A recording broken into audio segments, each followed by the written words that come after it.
नमस्कार। आप देख रहे हैं कंकरेज मोटिवेशन जोन, जहां हम आपके जीवन को नई सोच, गहरी समझ और प्रेरणा से भरते हैं। क्या आपने कभी महसूस किया है कि आपकी सबसे बड़ी परेशानियां आपकी प्रतिक्रियाओं से ही पैदा होती हैं? जीवन में परिस्थितियां बदलती रहती हैं, लोग कुछ कहेंगे, हालात चुनौती देंगे और कई बार चीजें हमारे मन मुताबिक नहीं होंगी। लेकिन अगर हम सीख जाएं ना रिएक्ट करना, तो यही चुनौती हमारे लिए सबसे बड़ा हथियार बन सकती है। आज हम इस सीरीज के पहले एपिसोड में बात करेंगे कैसे माइंडफुलनेस, अवेयरनेस और ब्रेथ कंट्रोल आपकी प्रतिक्रियाओं को बदल सकते हैं। कैसे आप छोटे छोटे अभ्यासों से बड़े बड़े टकराव टाल सकते हैं और कैसे प्रतिक्रिया ना देना आपके रिश्तों, आपके मन और आपकी सफलता में क्रांतिकारी बदलाव ला सकता है। तो चलिए शुरू करते हैं power of not reacting episode 1 की ये अद्भुत यात्रा। याद रखें, एपिसोड 2 और 3 भी आगे आने वाला है, उसकी लिंक भी डिस्क्रिप्शन में दी हुई है, वो भी देखना ना भूलें। आज मैं आपको एक ऐसा राज बताने जा रहा हूं जो अगर समझ में आ जाए तो आपका गुस्सा, आपकी जल्दबाजी और आपकी परेशानियां सब कंट्रोल में आ सकती हैं।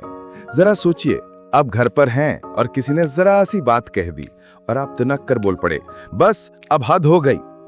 बाद में बैठे बैठे सोचते हैं, यार इतना बोलने की क्या जरूरत थी। या फिर ऑफिस का सीन लीजिए, मेहनत आपने की लेकिन क्रेडिट किसी और को मिल गया। दिल में खौलता हुआ लावा और आप मीटिंग में ही बोल पड़े, सर ये सब मेरी मेहनत है। और फिर माहौल ठंडा नहीं बल्कि और गर्म हो गया। दोस्तों, यही है रिएक्शन। तुरंत बिना सोचे समझे भावनाओं में बहकर किया गया कदम अक्सर गुस्सा, डर, जलन या चोट से पैदा होता है।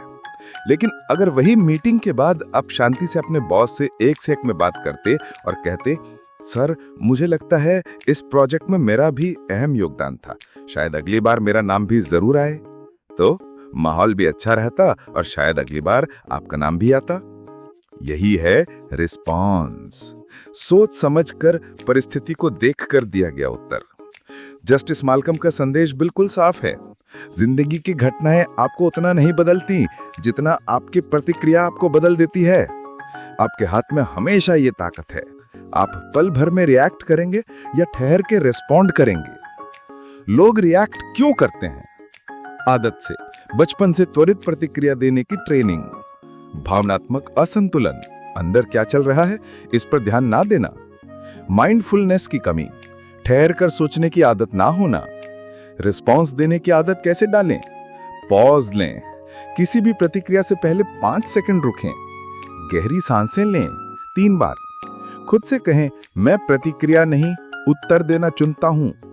प्रश्न पूछें, क्या मेरी बात से स्थिति बेहतर होगी? क्या मैं बाद में भी यही कहना चाहूंगा? दोस्तों, याद रखिए, रिएक्शन आपको स्थिति का गुलाम बनाता है, रिस्पॉन्स आपको उसका मालिक बनाता है।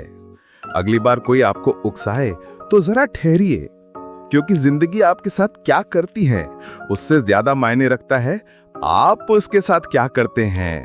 अब बात करते हैं माइंडफुलनेस और सांस की तकनीक की। रिएक्शन से रिस्पॉन्स की यात्रा आसान नहीं होती, लेकिन अगर एक चीज आपकी सबसे बड़ी मददगार बन सकती है तो वो है माइंडफुलनेस, यानी वर्तमान क्षण में पूरी तरह मौजूद रहना।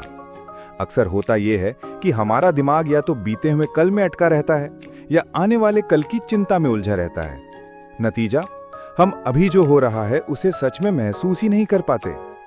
माइंडफुलनेस हमें यही सिखाती है कि हम अभी के क्षण को बिना जजमेंट, बिना जल्दबाजी के महसूस करें। माइंडफुलनेस क्यों जरूरी है? जब हम सचेत रहते हैं तो हमारी भावनाएं हमें खींचकर बाहर नहीं ले जाती। आप सुनते हैं, देखते हैं, महसूस करते हैं और फिर निर्णय लेते हैं। ये मानो आपके और आपकी प्रतिक्रिया के बीच एक छोटा सा स्पेस बना देता है। इसी स्पेस में आपके बुद्धिमानी और धैर्य जन्म लेते हैं। अब आती है बात सांस की तकनीक की। सांस वो पुल है जो आपके शरीर और मन को जोड़ता है। जब भी आप गुस्से, तनाव, फियर या बेचैनी में होते हैं, आपकी सांस तेज और उथली हो जाती है, और जब आप शांत होते हैं, सांस गहरी और धीमी हो जाती है। इसलिए अगर आप अपनी सांस को नियंत्रित करना सीख लें तो आप सीधे अपने मन को भी शांत कर सकते हैं। एक आसान तकनीक, इसे मैं कहता हूं 357 ब्रीदिंग टेक्निक। नाक से धीरे धीरे 3 सेकंड में सांस अंदर लें, उस सांस को 5 सेकंड तक रोके रखें। मुंह से धीरे धीरे 7 सेकंड में सांस बाहर छोड़ें। इसे 3 से 5 बार दोहराएं। आप महसूस करेंगे आपका दिमाग अब पहले जैसा उलझा हुआ नहीं है। भावनाएं शांत हो गई हैं और अब आप साफ सोच पा रहे हैं। माइंडफुलनेस प्लस सांस की तकनीक is equal to super power. जब भी आप माइंडफुलनेस का अभ्यास करते हैं और साथ में गहरी सांसें लेते हैं, आपका दिमाग और दिल दोनों एक ही पेस पे आ जाते हैं। अब आप रिएक्ट नहीं करते, आप सोच समझ के रिस्पॉन्स करते हैं। याद रखें, जिंदगी में परिस्थितियां आपके कंट्रोल में नहीं, लेकिन आपका मन और आपकी सांस हमेशा आपके कंट्रोल में है। जिसने इसी साध लिया, उसने अपनी जिंदगी की डोर अपने हाथों में ले ली। पार्ट 3, माइंडफुलनेस के प्रैक्टिकल एक्सरसाइज और ड्रिल्स। माइंडफुलनेस और सांस की तकनीक के बारे में जानना आसान है, लेकिन असली बदलाव तब आता है जब आप इन्हें जीवन का हिस्सा बना लेते हैं। तो अब हम 3 आसान लेकिन असरदार ड्रिल्स करेंगे जो किसी भी वक्त कहीं भी की जा सकती हैं। 1. 5-4-3-2-1 ग्राउंडिंग टेक्निक। जब दिमाग बहुत भाग रहा हो या भावनाएं बेकाबू हों, ये टेक्निक आपको तुरंत वर्तमान में वापस लाती है। कैसे करें? अपने आसपास देखें और 5 चीजें नोटिस करें जिन्हें आप देख सकते हैं। 4 चीजें छुए जिन्हें आप महसूस कर सकते हैं, जैसे कपड़े, कुर्सी, मेज। 3 आवाजें सुने जो आपके आसपास हैं। 2 खुशबुएं पहचानें, या अगर खुशबू ना हो तो सांस की महक महसूस करें। बस आपका दिमाग अभी में लौट आया। 2. Micro breath pause. हम दिन भर में न जाने कितनी बार बातें करते हैं, फैसले लेते हैं, गुस्सा होते हैं, लेकिन अगर आप हर रिएक्शन से पहले एक माइक्रो पॉज ले लें तो चमत्कार हो सकता है। कैसे करें? कोई सवाल पूछे तो तुरंत जवाब देने से पहले एक गहरी सांस लें। गुस्सा आए तो बोलने से पहले 3 सेकंड का पॉज लें। काम शुरू करने से पहले 2 धीमी सांसें लें। ये छोटे पॉज आपके शब्दों और फैसलों में बुद्धिमत्ता जोड़ देंगे। 3. 1 मिनट बॉडी स्कैन। दिन में कई बार अपने शरीर को फटाफट चेक करें। अक्सर हम शरीर के तनाव को नोटिस ही नहीं करते। कैसे करें? आंखें बंद करें, सिर से पैर तक ध्यान ले जाए और देखें कहां खिंचाव है, कहां ढीलापन है। जहां तनाव हो वहां एक गहरी सांस लें और सांस छोड़ते हुए उस हिस्से को ढीला छोड़ दें। ये 1 मिनट का अभ्यास आपको मानसिक और शारीरिक दोनों तरह से रिलैक्स कर देगा। इन ड्रिल्स का जादू, अगर आप इन्हें दिन में सिर्फ 3 से 4 बार भी करेंगे तो आपका मन खुद ब खुद ज्यादा शांत, केंद्रित और सजग होने लगेगा। याद रखें, माइंडफुलनेस एक मसल की तरह है। जितना अभ्यास करेंगे ये उतनी मजबूत होगी। पार्ट 4, भावनात्मक ट्रिगर्स को पहचानना और बदलना।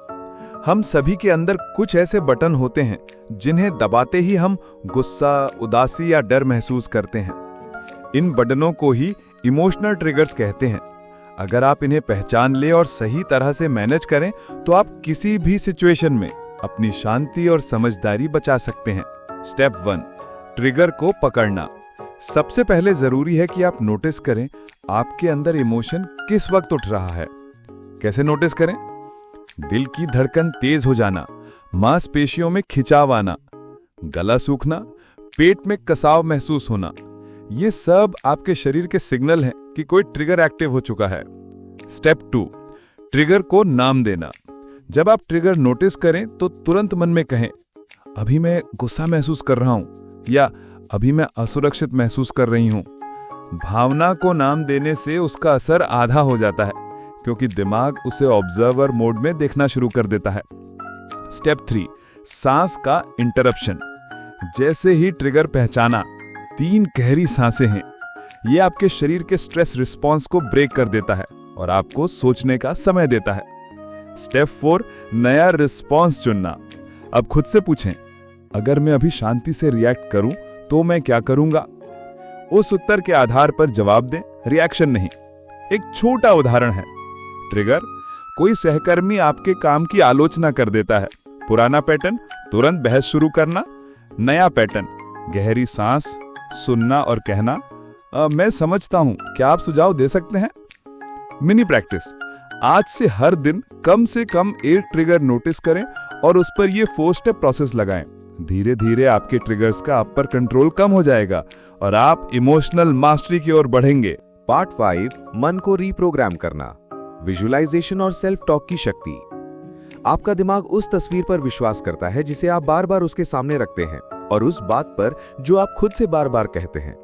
तो इसलिए अगर आप अपने दिमाग को नई दिशा देना चाहते हैं तो 2 टूल्स बेहद असरदार हैं, विजुअलाइजेशन और सेल्फ टॉक। स्टेप 1, विजुअलाइजेशन, अपनी मंजिल की तस्वीर बनाना। जब आप अपनी आंखें बंद करके अपने आदर्श रिस्पॉन्स, अपनी सफलता या अपने शांत स्वरूप की कल्पना करते हैं तो दिमाग उसे सच मानकर उसके लिए न्यूरल पाथवे बनाना शुरू कर देता है। कैसे करें? कोई एक सिचुएशन चुनें जिसमें आप अच्छा रिस्पॉन्स देना चाहते हैं। आंखें बंद करके खुद को उस सिचुएशन में देखें, शांत, संयमित और आत्मविश्वास से भरे हुए। इस मानसिक फिल्म को रोज 2 से 3 मिनट चलाएं। स्टेप 2, सेल्फ टॉक, अपने दिमाग से दोस्ती करना। सेल्फ टॉक का मतलब है आप अपने दिमाग से क्या बोलते हैं जब आप अकेले होते हैं। अगर ये बात नकारात्मक है, जैसे मैं हमेशा गलत करता हूं, तो आपका दिमाग उसे सच मान लेता है। कैसे बदलें? नकारात्मक वाक्य पकड़ें और उन्हें पॉजिटिव प्रेजेंट टेंस में बदलें। उदाहरण, नक्शे, मैं गुस्सा कंट्रोल नहीं कर पाता, मैं हर परिस्थिति में शांत और सोच समझकर रिस्पॉन्स देता हूं। स्टेप 3, दोनों को जोड़ना। जब आप विजुअलाइजेशन करते समय अपने पॉजिटिव सेल्फ टॉक को रिपीट करते हैं तो दिमाग में तस्वीर और शब्द मिलकर आपके लिए एक नई वास्तविकता बनाते हैं। मिनी प्रैक्टिस, आज रात सोने से पहले 2 मिनट के लिए अपने आदर्श शांत स्वरूप की कल्पना करें और मन ही मन कहें, मैं हर स्थिति में शांत, संतुलित और आत्मविश्वासी। पार्ट 6, इनर जर्नलिंग, लिखकर मन को साफ करना। हमारे दिमाग में हर दिन हजारों विचार आते हैं। कुछ हमारे काम के होते हैं और कुछ हमें उलझा देते हैं। जब ये विचार सिर्फ दिमाग में घूमते रहते हैं तो वे धुंधले और भारी लगते हैं, लेकिन जैसे ही आप उन्हें कागज पर लिख देते हैं तो वे साफ, हल्के और मैनेजेबल बन जाते हैं। जर्नलिंग क्यों काम करता है? विचारों को बाहर निकालना। दिमाग को आराम मिलता है क्योंकि अब उसे हर चीज याद रखने की जरूरत नहीं। पैटर्न पहचानना, आप देख पाते हैं कि किन हालात में आप रिएक्ट करते हैं और किन में रिस्पॉन्स। इमोशनल रिलीज, लिखने से मन का दबाव कम होता है, जैसे आप किसी भरोसेमंद दोस्त से बात कर रहे हो। कैसे करें इनर जर्नलिंग? स्टेप 1, 5 मिनट का समय तय करें। सुबह उठते ही या रात सोने से पहले बस 5 मिनट लिखने के लिए रखें। स्टेप 2, बिना सेंसर के लिखें। क्या सोच रहे हैं, क्या महसूस कर रहे हैं, बिना सुधार किए, बिना रोक टोक के लिखें। स्टेप 3, रिफ्लेक्शन जोड़ें। दिन की अंत में 1-2 लाइन लिखें। आज मैंने कहां रिस्पॉन्स चुना और कहां रिएक्ट कर दिया। उदाहरण, जर्नल एंट्री। आज ऑफिस में मीटिंग के दौरान जब बॉस ने सवाल पूछा, पहले तो मुझे गुस्सा आया क्योंकि उन्होंने टोन ऊंची की थी, लेकिन मैंने गहरी सांस ली और शांत स्वर में जवाब दिया। इससे मीटिंग का माहौल भी शांत हो गया। छोटा अभ्यास आज से शुरू करें। आज रात सिर्फ 1 सवाल लिखें। आज मैंने कौन सा ऐसा काम किया जिससे मैं गर्व महसूस करता हूं? और देखिए, लिखते लिखते आपका ध्यान कितनी पॉजिटिव चीजों पर जाने लगता है। पार्ट 7, ट्रिगर मैपिंग, अपने बटन पहचानो। हम सबके पास कुछ बटन होते हैं, यानी ऐसी चीजें जो दबते ही हमें चिढ़, गुस्सा या उदासी महसूस होती है। कभी ये किसी की आवाज का टोन होता है, कभी कोई पुरानी याद और कभी किसी खास तरह की आलोचना। अगर आप इन बटनों को पहचान ले तो आप तय कर सकते हैं कि इन पर कैसे रिएक्ट करना है। ट्रिगर मैपिंग क्यों जरूरी है? सेल्फ अवेयरनेस बढ़ती है। आपको पता चलता है कि असल में आपको किस चीज से फर्क पड़ता है। रिएक्शन कम होते हैं। पहचान होने पर आप पहले से तैयारी कर लेते हैं। रिलेशनशिप बेहतर होते हैं। आप गलतफहमियों से बचते हैं। ट्रिगर मैपिंग करने का तरीका। स्टेप 1, ट्रिगर जर्नल बनाएं। स्टेप 2, 7 दिन तक नोट करें। और स्टेप 3, माइंडफुल रिस्पॉन्स प्रैक्टिस करें। अब चलो इसे एक उदाहरण से समझते हैं। मान लीजिए आप ट्रैफिक में हैं और कोई अचानक हॉर्न बजा देता है। ट्रिगर, तेज हॉर्न की आवाज। पहली प्रतिक्रिया, गुस्सा और चिल्लाने का मन। बेहतर विकल्प, गहरी सांस लें, शायद उसे जल्दी है, सोचकर जाने देना। छोटा अभ्यास आज से शुरू करें। आज एक पेपर पर लिखें, मेरा सबसे आम ट्रिगर कौन सा है, और उसके सामने एक शांत रिस्पॉन्स का प्लान लिख दें। पार्ट 8, थॉट लेबलिंग, विचारों को नाम दो, ताकत घटाओ। अक्सर हमारे मन में एक साथ सैकड़ों विचार आते हैं, कुछ अच्छे, कुछ परेशान करने वाले और कुछ बिना मतलब के। समस्या तब होती है जब हम हर विचार को सच मानकर उसमें उलझ जाते हैं। थॉट लेबलिंग आपको सिखाती है कि आप विचार को सिर्फ पहचानें, नाम दें और आगे बढ़ जाएं। थॉट लेबलिंग क्यों जरूरी है? ओवरथिंकिंग कम होती है क्योंकि आप विचार को पकड़कर छोड़ देते हैं। इमोशनल कंट्रोल बढ़ता है, भावनाओं के बहाव में बहने से बचते हैं। फोकस वापस आता है क्योंकि आप पहचान लेते हैं कि ये विचार जरूरी नहीं है। थॉट लेबलिंग करने का तरीका। स्टेप 1, रुकें और नोटिस करें। जब कोई विचार आए तो तुरंत रुककर ध्यान दें, मेरे दिमाग में अभी क्या चल रहा है। स्टेप 2, नाम दें। हर विचार को एक लेबल दें, जैसे चिंता, अतीत की याद, भविष्य का डर, योजना, खुशी का विचार। स्टेप 3, छोड़ दें। लेबल देने के बाद उस विचार को ऐसे जाने दें जैसे आसमान में बादल तैरकर दूर चला जाता है। लाइव उदाहरण। मान लीजिए आप ऑफिस में काम कर रहे हैं और अचानक सोचने लगते हैं, अगर मेरा प्रोजेक्ट फेल हो गया तो? रुकें और नोटिस करें, ये क्या है? लेबल दें, भविष्य का डर। छोड़ दें, गहरी सांस लें और काम पर ध्यान लगाएं। छोटा अभ्यास आज से शुरू करें। आज से जब भी दिमाग में कोई परेशान करने वाला विचार आए तो उसे एक नाम दें और धीरे से जाने दें। शुरुआत में आपको ये बार बार करना पड़ेगा, लेकिन कुछ ही दिनों में आप पाएंगे कि आपके विचार अब आपको उतना परेशान नहीं करते। तो दोस्तों, आज के इस एपिसोड में हमने जाना कैसे माइंडफुलनेस से हम हर स्थिति में जागरूक रह सकते हैं, कैसे ब्रीदिंग टेक्निक्स हमें तुरंत शांत कर देती हैं और कैसे पॉज एंड ऑब्जर्व की आदत हमें अनचाही प्रतिक्रियाओं से बचाती है। ये सिर्फ शुरुआत है। याद रखिए, प्रतिक्रिया को रोकना कोई कमजोरी नहीं, बल्कि ये आपकी सबसे बड़ी ताकत है। जब आप अपनी प्रतिक्रियाओं पर नियंत्रण पा लेते हैं तो आप न सिर्फ अपने मन के मालिक बन जाते हैं, बल्कि परिस्थितियों के भी मालिक बन जाते हैं। अगले एपिसोड में हम इससे भी गहराई में उतरेंगे, जानेंगे इमोशनल डिटैचमेंट, डिलेड रिस्पॉन्स और इनर स्टिलनेस के रहस्य, जो आपके भीतर एक अटूट शांति और अजेय मानसिक शक्ति का निर्माण करेंगे। अगर आपको आज का एपिसोड पसंद आया हो तो इस वीडियो को लाइक करें, चैनल को सब्सक्राइब करें और बेल आइकन दबाएं ताकि power of not reacting episode 2 आपसे मिस ना हो। आप सभी का दिल से धन्यवाद और मैं ईश्वर से प्रार्थना करता हूं कि वह आपको आंतरिक शांति, धैर्य और सही निर्णय लेने की शक्ति प्रदान करे। तब तक याद रखिए, सबसे बड़ी जीत खुद पर जीत है।